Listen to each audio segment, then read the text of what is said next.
ಶ್ರೀಗುರುಭ್ಯೋ ನಮಃ. ವಂದೇ ವಂದ್ಯಂ ಸದಾನಂದಂ ವಾಸುದೇವಂ ನಿರಂಜನಂ ಇಂದಿರಾಪತಿಮಾಧ್ಯಾದಿವರದೇಶ ವರಪ್ರದಂ. ದ್ವಾದಶ ಸ್ತೋತ್ರ, ಪ್ರಥಮ ಸ್ತೋತ್ರದಲ್ಲಿ 11ನೇದು ಶ್ಲೋಕ. ಧ್ಯಾಯೇತಜಸ್ರಮೀಶಸ್ಯ ಪದ್ಮಜಾದಿ ಪ್ರತೀಕ್ಷಿತಂ ಭ್ರೂಭಂಗಂ ಪಾರಮೇಷ್ಟ್ಯಾದಿ ಪದದಾಯಿ ವಿಮುಕ್ತಿದಂ.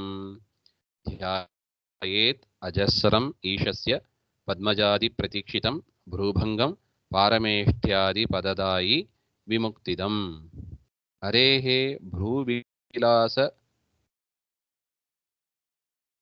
ಅಪರಪರ್ಯಾಯಂ ಭ್ರೂಭಂಗಂ ಸ್ತೌತಿ.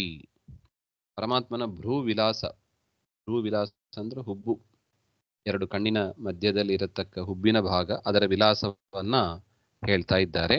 ಧ್ಯಾಯೇದಿತಿ. ಪದ್ಮಜಾದಿ ಪ್ರತೀಕ್ಷಿತಂ. ಪದ್ಮಜ ಅಂದ್ರೆ ಕಮಲದಲ್ಲಿ ಹುಟ್ಟಿದವರು ಯಾರು? ಬ್ರಹ್ಮದೇವರು.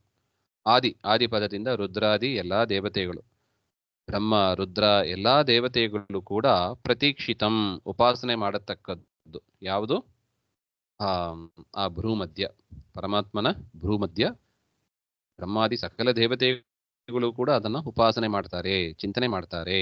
ಮತ್ತು ಎಂಥದದು? ಪಾರಮೇಷ್ಟ್ಯಾದಿ ಪದದಾಯಿ.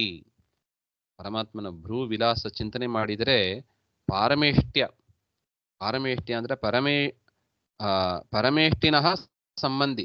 ಪರಮೇಷ್ಟಿ ಅಂದ್ರೆ ಬ್ರಹ್ಮದೇವರು, ಅವರಿಗೆ ಸಂಬಂಧವಾದದ್ದು. ಅಂದ್ರೆ ಬ್ರಹ್ಮದೇವರು ಇರತಕ್ಕ ಲೋಕ ಯಾವುದು? ಸತ್ಯಲೋಕ. ಸತ್ಯಲೋಕಾಧಿಪತ್ಯ ಪರಮೇಷ್ಟ್ಯ ಬ್ರಹ್ಮದೇವರಿಗೆ ಸಂಬಂಧಪಟ್ಟದ್ದು ಅಂದ್ರೆ ಯಾವುದು? ಸತ್ಯಲೋಕಾಧಿಪತ್ಯ.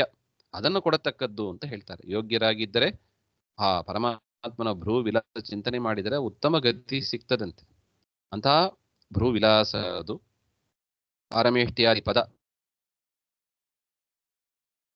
ಪೋಸ್ಟದು. 100 ವರ್ಷ ಅವರು ಬ್ರಹ್ಮ ಪದವಿಯಲ್ಲಿ ಬರ್ತಾರೆ, ತದನಂತರ ಮೋಕ್ಷಕ್ಕೆ ಹೋಗ್ತಾರೆ. ತದನಂತರ ವಾಯುದೇವರು ಬ್ರಹ್ಮ ಪದವಿಗೆ ಬಂದು ಮತ್ತೆ 100 ವರ್ಷ. ಈ ತರ ಬ್ರಹ್ಮ ಪದವಿ ಎಂಬುದು ಅದೊಂದು ಪದವಿ. ಹೇಗೆ prime minister post, chief minister post ಅಂತ ಒಂದಿಷ್ಟು ಕಾಲಾವಧಿ ಅಂತ ಇಟ್ಟಿರ್ತಾರೆ, ಅದೇ ತರ ಬ್ರಹ್ಮ ಪದವಿ, ರುದ್ರ ಪದವಿ ಅದೆಲ್ಲವೂ ಕೂಡ ಅದೊಂದು ಪದವಿ. ಅದು ಇಷ್ಟು ವರ್ಷ ಆಯುಷ್ಯ ಅಂತ ಇಟ್ಟು ತದನಂತರ ಪರಮಾತ್ಮ ಅವರಿಗೆ ಸಾಧನೆ ಮುಗಿಸಿ ಮೋಕ್ಷವನ್ನು ಕೊಡ್ತಾನೆ ಅಂತ ಅರ್ಥ. ಅದರಿಂದ ಅಂತಹ ಪಾರಮೇಷ್ಟ್ಯಾದಿ ಪದವಿಗಳನ್ನ ಕೊಡತಕ್ಕದ್ದು. ಮತ್ತು ಅಷ್ಟು ಮಾತ್ರ ಅಲ್ಲ, ವಿಮುಕ್ತಿದಂ, ವಿಶೇಷವಾಗಿ ಆನಂದವನ್ನು ಕೊಡತಕ್ಕದ್ದು. ವಿಶೇಷ ಆನಂದ ಬರೋದು ಮೋಕ್ಷದಲ್ಲಿ, ಅಂತ ಮೋಕ್ಷವನ್ನು ಕೊಡತಕ್ಕದ್ದು. ಅಂತ ಭ್ರೂ ವಿಲಾಸವನ್ನು ಅಜಸ್ರಂ ಧ್ಯಾಯೇತ್, ಯಾವಾಗಲೂ ನಾವು ಚಿಂತನೆ ಮಾಡಬೇಕು ಅಂತ ಹೇಳ್ತಾರೆ. ಧ್ಯಾಯೇತ್ ಅಜಸ್ರಂ ಈಶಸ್ಯ ಪದ್ಮಜಾದಿ ಪ್ರತೀಕ್ಷಿತಂ ಭ್ರೂಭಂಗಂ ಪಾರಮೇಷ್ಟ್ಯಾದಿ ಪದದಾಯಿ ವಿಮುಕ್ತಿದಂ.